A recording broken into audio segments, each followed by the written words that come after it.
가족에 대한 면회 허락하는 게 그게 무슨 큰 문제가 되겠습니까? 다 법에서 또 허용하는 범위 내에서 모두 다 할 수 있는 건데 공수처가 좀 지금은 과도하게 그렇게 지금 행동하고 있다. 그 법원의 판단을 존중합니다. 그렇지만 현직 대통령은 바로 구속을 하고 그리고 또 야당 대표라고 해서 이제 구속을 하지 않고 그게 형평성에는 맞지 않다.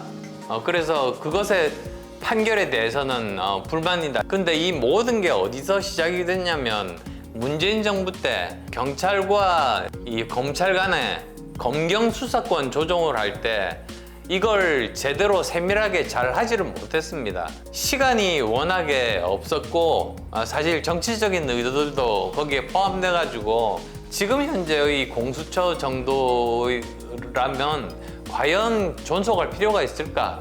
대통령이 되겠다는 사람이 이렇게 법을 마음대로 이렇게 어기고 자기 편의대로 바꾸겠다는 이런 발상을 하는 사람은 절대로 대통령이 돼서는 안 된다. 자격이 없다. 요즘에 이제 의원님 메시지의 어떤 결을 보면은 지금까지는 어떻게 보면은 국민의힘에 대한 쓴소리가 좀 주로 이렇게 이루어졌다면은 요즘에는 이제 좀 야권에 대한 쓴소리를 조금 더 비중을 두고 계시는 것 같더라고요. 예. 어떤 특별한 계기 같은 게 좀 있으셨나요? 네, 그러니까 일단은 대통령이 탄핵이 됐지 않습니까? 그럼 그 다음부터 야권을 포함한 모든 정치권이 해야 될 일이 국정 안정입니다. 그리고 또 국민들의 삶에 좀 더 신경을 써서 서민 경제를 제대로 잘 돌보는 일이라고 생각해요. 그리고 또 우리 트럼프 2기 정부 출범이 있지 않습니까? 거기에 대한 준비, 할 일이 산더미처럼 많습니다. 근데 야당은 정작 했던 일이 뭡니까? 그 이후로 바로 또 국무총리 겸 대통령 권한대행을 탄핵을 시키고요. 그 다음에 또 헌법재판소에서 마음대로 그 내란죄에 대한 것을 국회에서 동의해서 통과된 그 안들을 빼버렸죠.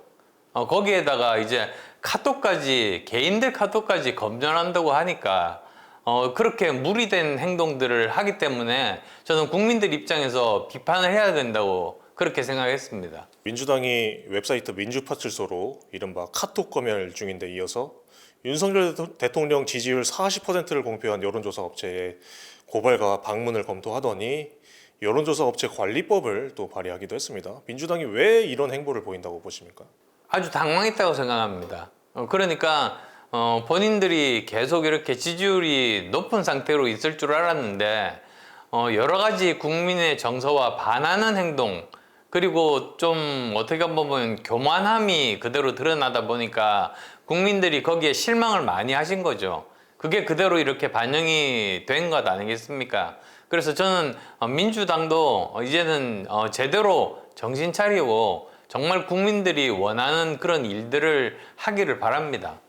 그 공수처가 윤석열 대통령의 가족 접견과 또 편지 수발신을 금지하고 강제 구인도 수차례 시도를 했다고 합니다.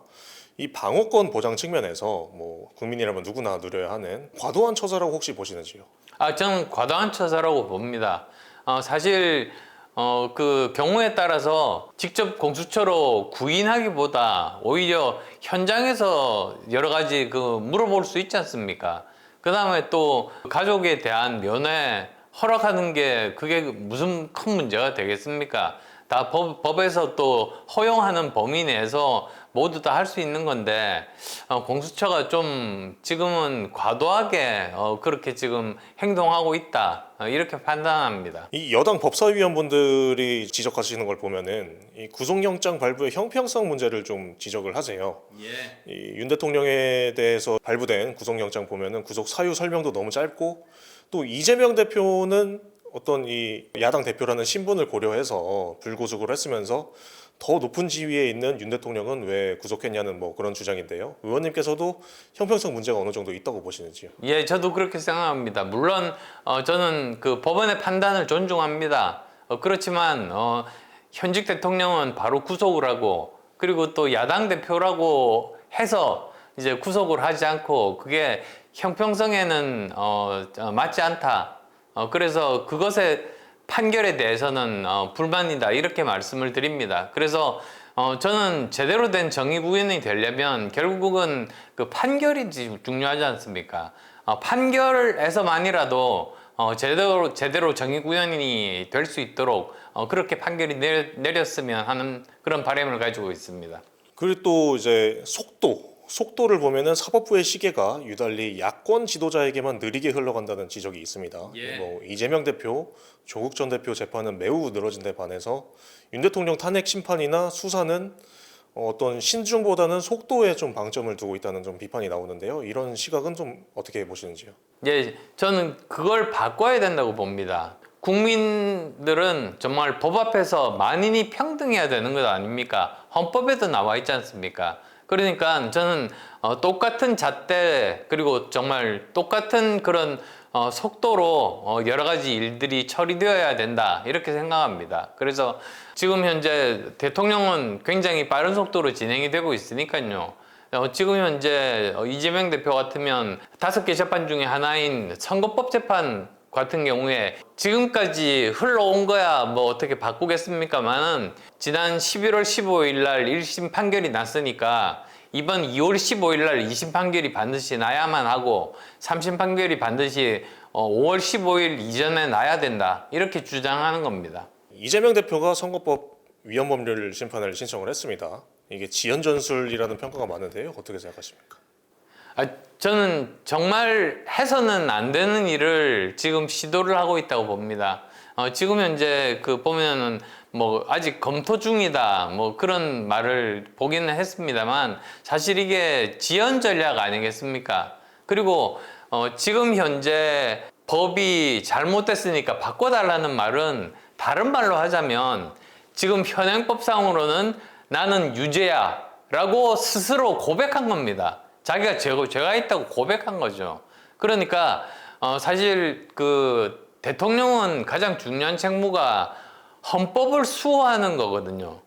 그런데 대통령이 되겠다는 사람이 이렇게 법을 마음대로 이렇게 어기고 자기 편의대로 바꾸겠다는 이런 발상을 하는 사람은 절대로 대통령이 돼서는 안 된다. 자격이 없다. 저는 그렇게 말씀드립니다. 윤 대통령 관련해서 뭐 구속영장 발부라든지 아니면 야권 인사에 비해서 너무 속도가 빠르다든지 뭐 이런 여러 가지 논란에 대해서 말씀을 드렸잖아요. 네. 이런 논란들을 좀 불식시키거나 해명 없이 좀 넘어간다면은 좀 나중에 판결이나 이제 결정이 나왔을 때도 좀 국민들이 좀 어떻게 받아들일 거라고 좀 전망을 하세요? 예, 아마 여러 가지로 여전히 논란이 많을 겁니다. 근데 이 모든 게 어디서 시작이 됐냐면 문재인 정부 때 경찰과 이 검찰 간에 검경 수사권 조정을 할 때 이걸 제대로 세밀하게 잘 하지를 못했습니다. 그러다 보니까 뭐 예를 들면 이번에 내란죄 같은 경우에 지금 보면 공수처는 수사권이 없거든요. 경찰은 수사권이 있습니다. 검찰은 또 없습니다.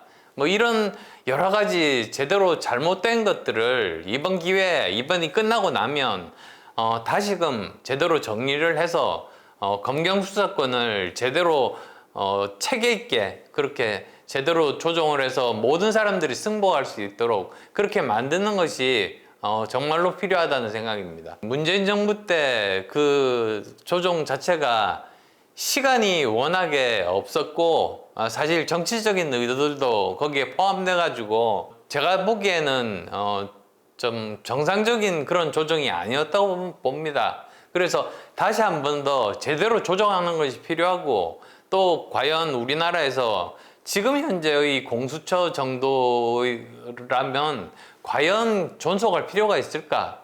오히려 더 정말 명징하게 단순하게 그렇게 제도를 만들고 법을 만들고 그것이 훨씬 더 낫다 이런 생각입니다. 알겠습니다.